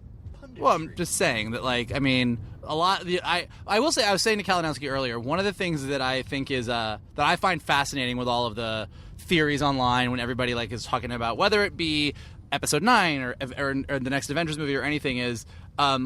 The more complicated your theory is, the less likely it is to be remotely true. So I've heard, like I think that people talking about, every single, I'm trying to think of some of the stuff I heard where I was just like, I don't think it's that. Like, I can't talk about the bigger. To your point, we're talking. Can we please stop with the quantum realm Deus Ex Machina? No. Everyone no thinks, spoilers. No spoilers. No, we're not. The British people haven't seen this. No, I know. Everyone thinks like Captain Marvel's been in the quantum realm and she'll suddenly get out, and all the heroes with Thanos to snap, they're in the quantum realm and they're all going to find them. It's like, does that even make any sense? Does that even make Well, I don't think the heroes sense? are in the quantum realm, but where we there's possibilities here. But certainly Captain Marvel being in the quantum realm is not out of the realm of possibility because her powers are quantum based. Yeah, but Are they? Yeah. Man, she's in That's space. the quantum bands. She's in space, and they beeped her. That's what happened. Yeah. So She's been fighting aliens intergalactically with a Kree somewhere, trailing the Kree or something. I mean, Yeah. I don't know. I don't know. I think here's the safe bets. Some of those characters that disappeared are coming back. I will tell you that. Like, this is not. This is the time for you to make some hot takes and make some bold choices here. All right. Who is living? Who is dying? Captain America's going to die. Iron Man's going to retire and go have a baby with Pepper Potts. Wow. And who takes over Iron Man? I think Black Panther and Captain Marvel are going to be the new leaders of the Avengers. You don't think it's Spider-Man? No. I think it's Spider-Man. He's too young. Fuck to that. be the leader, you think Peter Parker's going to be the leader? I do. That's disastrous. That's just fucking disastrous. Listen, I know I'm crazy, but sometimes my crazy shit comes true. And I'm telling you, the way they seem to be setting up Spider-Man through all these Avengers movies with Got some Diet Coke, man. Okay, don't. Okay. the way I'm gonna flick that guy off. Fucking seriously, woman, whatever. Listen, the way they've set this up with Spider-Man. Look, remember in Infinity War, he's in the bus, tells him cover, blah blah blah. He's the one that swings out. They make more of a big deal of him entering into the fray. Then Iron Man, Tony Stark, he stows away. Spider-Man stows away on that spaceship. He's the one that comes up with the idea of how to get rid of Ebony Maw. So he's doing little things that get him, and then he dies. So if he died in like Infinity War, and fuck that spoiler shit, you haven't seen it by now. If he dies in Infinity War, like he did, he's going to come back a different person. Maybe more mature, more. Maybe. What evidence do you have to say that he's going to come back a different, more mature person? My brain? But there's nothing. But I just want to make sure there's nothing that's like. Death changes a man. Are they even going to know that they were dead? It might just be a snap. They come back to life again. They're like, what happened? Nah, dog. Yeah. You know when you die. A time stone, time travel thing. I think the challenge with your theory, John, is that if Spider-Man were to become the leader, you have a king taking orders from a teenager. Now, wait a minute. That's the wrong way to look at it. Because Iron Man didn't take orders from Captain America. Right? When they were fighting together, they're just fighting together. I'm going to do this. I'm going to do this. In Avengers 2, Iron Man, in that opening, he deferred to Steve Rogers. Right. I just pay for this stuff to make us look cool. He's the boss. Yeah. It's like you and me. I'll say this. I don't know who's who. Yeah, go ahead. John, was that your hot take? Hot take. My hot take is this. But here's the deal. But and I understand if you take a white kid and make him the head in this universe in the environment now, instead of the black king and the white woman or the woman come from Captain Marvel. I don't think that Black Panther is going to run the Avengers because he's black, and I don't think Captain Marvel is going to run the Avengers because she's a woman. I'm talking about optics. I'm not talking about whether they deserve it or not. Of course they deserve it. It's irrelevant of color and their skills, of course. But I'm saying, So you're saying optics-wise, it makes sense. Probably more skilled to run the Avengers than Spider-Man. Yeah, sure. I could say that. All right, so you agree with me. Thank you. It's not that I don't. But that doesn't mean it's going to come true. Like you said, the simplest answer is So because Black Panther's dead too, and I imagine Shuri's going to have something to do with this, involved some way. Maybe she's going to become Black Panther and save him. There's all kinds of things to play around with. The thing is, do we really think Tony and Cap are done? I think. Go ahead, Mike. I already talked. Go ahead. I think. Remember when they said how for the gauntlet to work, the Soul Stone, you have to give up something you love. Right. I think Tony, Cap will say, sacrifice me, and because Tony and Cap love each other, they absolutely do at their heart. I think Cap sacrifices himself. Tony uses the gauntlet to fix things. And then I cannot take credit for this, but Chris Skaliski said this the best. He's like, there's got to be a scene at the end of this movie. They're carrying Cap's coffin. Falcon's there, holding it a pallbearer, and he just goes, on your left. Oof. Fade to black. And I agree. Tony's done. Okay. Cap's gone. I actually do agree with that. I think that Captain America, they've built him up in such a way, and his arc, he's gone from like the hero of the war to not really knowing his place and being disenchanted with the world he lives in, to becoming an enemy of the state, which is the worst thing, to becoming sort of nomad in Infinity War. And like, he's had an arc, and I think that at the end of this, he is the one that when you need to make a sacrifice with the Soul Stone, he's the guy. He's the guy that jumped on the grenade in the first Captain America movie. This is just a bigger grenade. And like in this movie, we were, myself included, very disappointed in Cap's actual what he did in the movie. And the Russo brothers said he's a soldier. He's at war. He knows what he's doing. His story comes in 4. So, so he will sacrifice himself, and Tony will admit that there's no other option. This is it. Shan, what's your thoughts? Yeah, I can't really say anything. Again, it's more. I think it's going to have something to do with time travel, because all the behind the scenes stuff that we have seen we see the costumes from the first Avengers. The hair color changes. And also, there is a line in a movie that we're not going to spoil that also makes me believe that is the case. Yeah. Okay. Now, guys, hold on. I'm not done here. Okay. Shannon, who do you think Tony's going to die? Do you think Cap's going to die? Who do you think's going to die? No, I think I think Steve is going to die, because that's sort of the Captain America noble sacrifice. Okay. Yes, Steve Rogers. I think Iron Man fades off into the sunset, because I think Marvel wants to have him in their back pocket just in case they ever need to bring him back. Thor is the one that I'm curious about, because I thought prior to Infinity War, I had said from the beginning, are we talking about Infinity War spoilers? Yeah, that's fine. Okay. You've seen it by now. Watching the trailer for Infinity War, I'm like, oh, Loki's toast. I thought for sure they are clearing the board of Asgard as a whole. Ooh. But after the reception to Thor Ragnarok and how they were able to sort of reinvent that character, and he's a lot more fun to watch now, do they get rid of Thor? Well, they've also said that Valkyrie's not dead. Yeah. No way Valkyrie's dead. Yeah, well, but they've said. As far as clearing the board, there's a lot of questions at the beginning of Infinity War. You're like, wait, all those people that Korg and everybody, are they dead? And Korg can be dead. We don't need him coming back. Yeah, listen, I'm coming back. No love for Korg. I know, it's ridiculous. Korg. I thought he was Korg is glorious. the best. Hey, man, I want to come back and keep fighting. Hey, man. Hey, Hey. you been alright, man? Hey, man. Unless you're having a game of rock, paper, scissors. You lost all your people there. You lost all your people. Oh, that's It's good. a But I'm going to make a pamphlet. joke. So funny. I don't know if your impersonation is offensive or just horrible. It's one or the other. We'll say it's just horrible. Let's just say. All right, so here's let me say this real quick. Here's Okay. why all three of you are wrong. Oh! I'm giving you the De Niro. Oh! The spider. I think it's going to be Nebula who sacrifices. But does anyone care if she dies? Well, let me lay the groundwork. Let me lay the groundwork here. In the comic books, in the Infinity Gauntlet comic book, it is Nebula who defeats Thanos by getting the gauntlet and doing what she does. Nebula has been built up over 3 or 4 movies. Her vengeance against Thanos.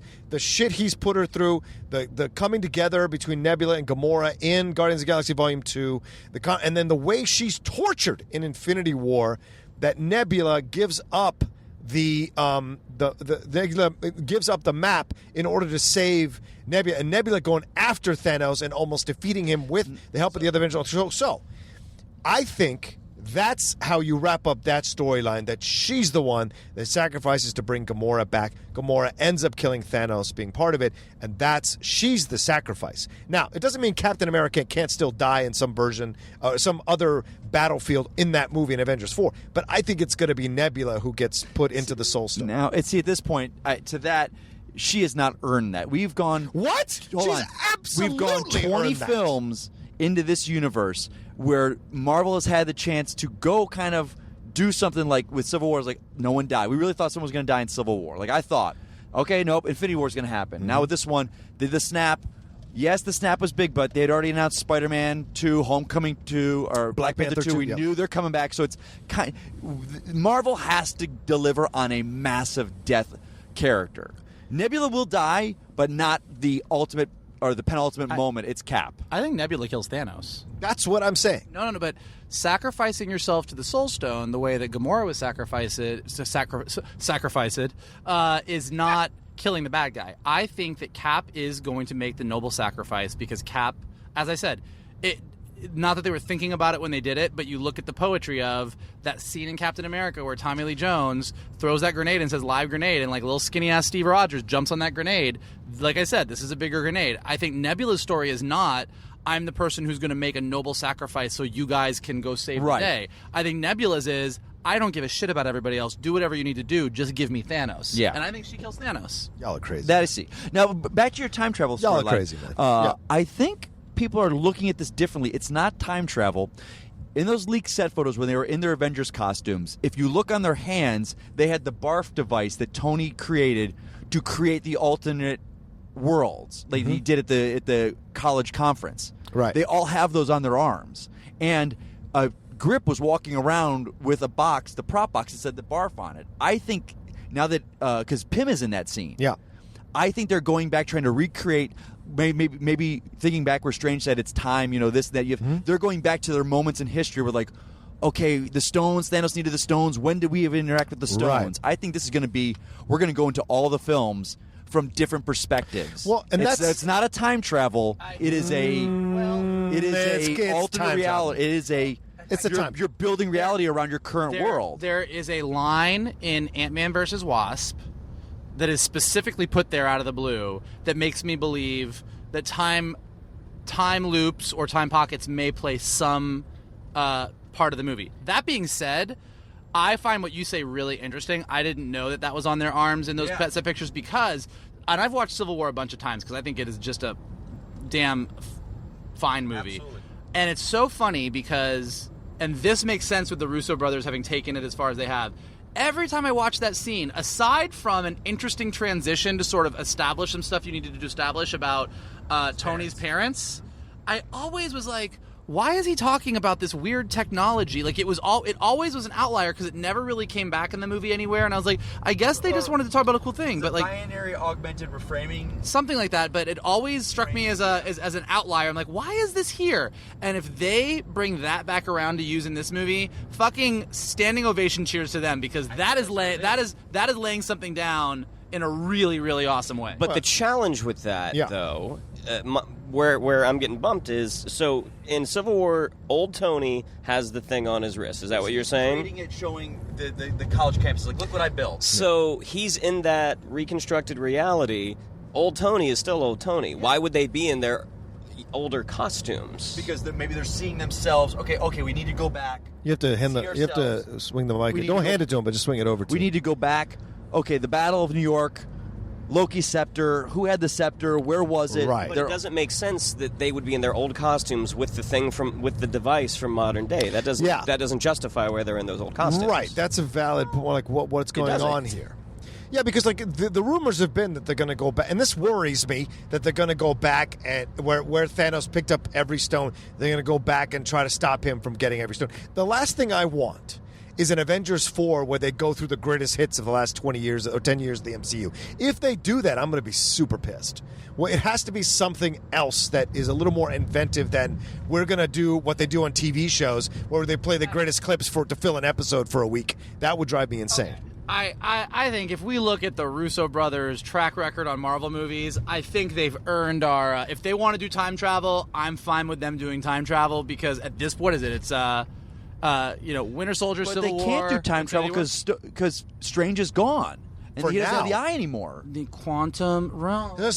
Quantum realm is not time travel. Well, it is not. Hold on. This is not a spoiler. It doesn't make you go back in time. Well, time acts differently there, and there's not different realities there. There's not like different realized New York City down there. Can I please? If you haven't seen Ant-Man versus Wasp, just like skip over this. Can I say something? Yeah, sure. We're gonna skip over the next maybe 5-10 minutes.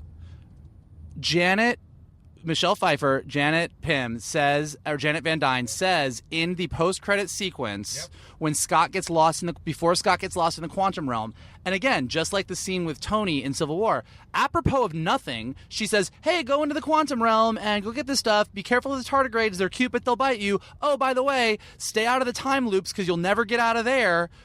Apropos of nothing. We've never said anything about that about the quantum realm. It's never been established before. And all of a sudden, out of nowhere, before Avengers 4, where we know we see them in different costumes and different timeline stuff, Janet Van Dyne, who's been in the quantum realm for 30 years, says, look out for the time loops. And we know that the quantum realm, as I was saying this morning, does play some role because Scott's stuck there. Yeah. So he's going to have to get out. And I think that maybe so I do think that if they are doing time travel, which it seems like that is a strong possibility, I do absolutely think the quantum realm has to do that, because otherwise, why the fuck would Michelle Pfeiffer say that? Okay, spoiler over. Well, no, just for a little bit longer. Time vortexes, the time loops, time vortexes. Yeah, that's what. And if you watched my breakdown of it on Collider, I did a breakdown of the ending explained and credit scenes explained. That's one of the big things that I mentioned, because that is, I think, a key to everything here. And people are like, "Oh, does it connect? Does it connect to Avengers?" It does in the post-credit scene. And so that's where it's going to be. And the healing materials, please do not discount the healing materials that she makes a point of accentuating as well, to tell Scott to pick up when he's down there in the quantum realm. That's going to come into play as well. Both those things come into play. And that's what I'm going to say. And the ant playing that is not a throwaway end credit scene. Really? That is going to be something. Trust me on that. What? Why do you think so? I want to know. What do you think? I want to hear your thoughts on that one. There's a thing called Spider-Man. There's a thing called Ant-Man, right? Did you see the size of that ant? Right? Yeah. Okay. I'm nervous. I don't understand what you're saying. Where's this I don't going understand what you're saying. What if the snap doesn't affect any of these ants? What if you can create an army of these kind of ants that are this size, this strong, whatever? What can you do with that kind of army? But there's not that many that are that size in the world. If once he gets out, he will have that many. Who's he? Ant-Man. But I'm saying, like, in the world, there's only, like, what? Hank Pym only, like, embiggened, like... That's not a fucking word. It is in the Marvel Universe. Ask Kamala Khan. Embiggened? She literally yells embiggen when she makes her body parts bigger. Go read the book. Embiggen? Yeah. Anyways, point being... I'm just saying the ants are going to play some kind of part in this situation. I don't know. So you thought it was just fun to throw that in there, then playing the drum? I thought the first post-credit sequence was tied to Infinity War, and the second one was just fun. Shannon, do you agree? Yeah. Okay, fine. I just want to believe they put it in there for a reason. Also, we're getting off in San Diego. We're looking at downtown San Diego right now, so we can see the lovely Gaslamp District from here. I just want to say, shout out to Steven Universe and Magicians and Star Trek Discovery and all the other stuff that's not Marvel and DC that's happening this weekend, because even if you're not a fan of those universes, there's a lot of amazing panels, amazing things. Shout out to all my peeps on the My Little Pony panel for Hasbro. Gonna be doing some sneak peeks on Season 9. I know there's a special guest there. So, a lot of fun stuff to see.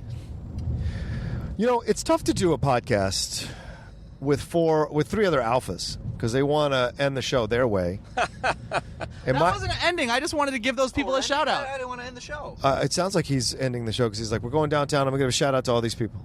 You've got 10 minutes until we park at the hotel. Make it good. Waze Okay, disagrees with you, but anywho. Is it longer than 10? It says, mine says longer than that. Oh. I have Horton Grand Plaza, not Hilton Bay. Oh, nailed it. All right. Don't tell people where we're staying. They're going to show up. All right, so...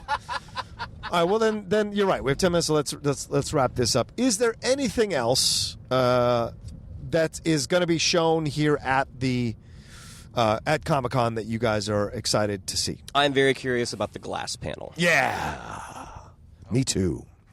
I want to see how you make this work.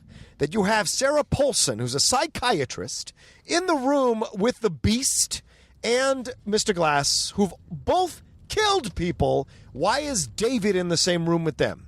David has not killed anybody. And I will not accept this cop-out of, oh, it's just three people who all think they're superheroes. No.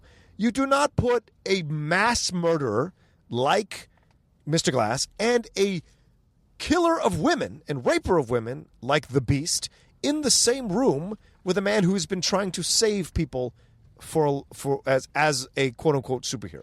But has David been doing what he's been doing for 20 years? Not 20 years, what, 15, 18 years now? Right, I don't know. Yeah, I don't know. Very fascinating. Has he been killing murderers? Yeah. Certainly possible. He sees things that other people can't see, correct? Or he can sense the evil. Or sense the evil. Sees- So he sense the evil. And he's indestructible.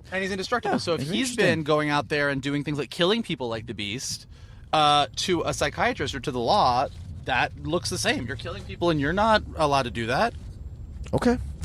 I don't like it, but I accept it. What I'm excited for, all the things we talked about, I just love the DC booth.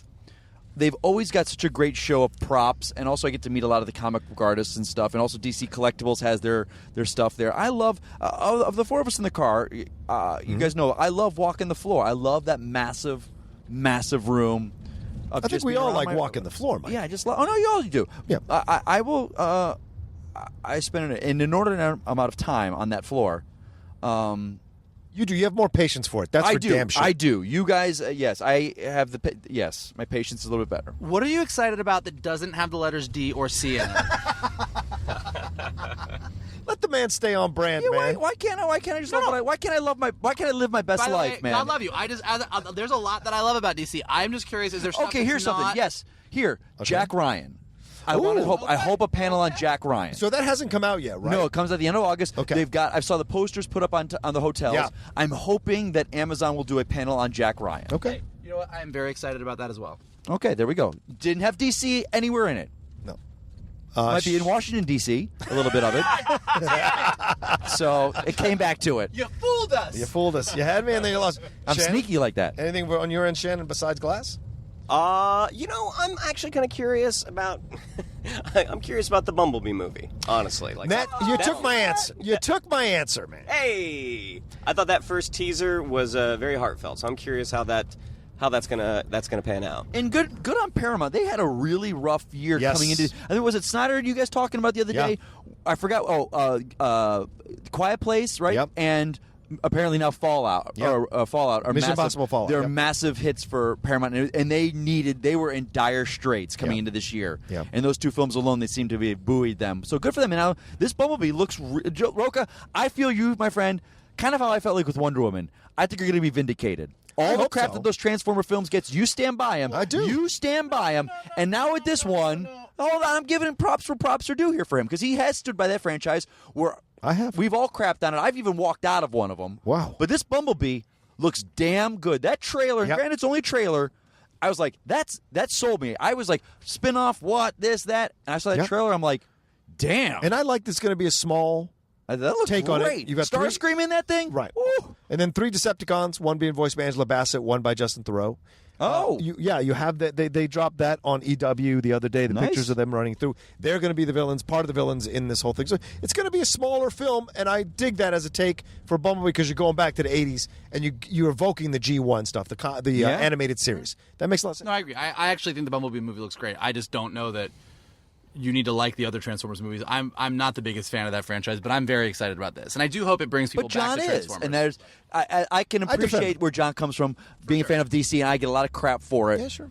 So when everyone does come along and enjoys the movie, you feel good about it. Right, exactly. You're just like, yes. I just want to give a shout out to all the people out there that are fans of a brand and don't like the movies that get made. Like I think you guys are awesome. Like as much as I give you guys shit, I think that you guys love what you love, and even when those things maybe don't turn out as to be all you hoped, Right. you guys still love them. You talk about what you like about them. I also know that there's a lot of people out there that do get disappointed by some of these movies that get made who do love the brands, and I think when a movie like Bumblebee comes out, given the way that it looks, where it gets you back to what you loved about something after being disappointed for a long time, I think that's also awesome.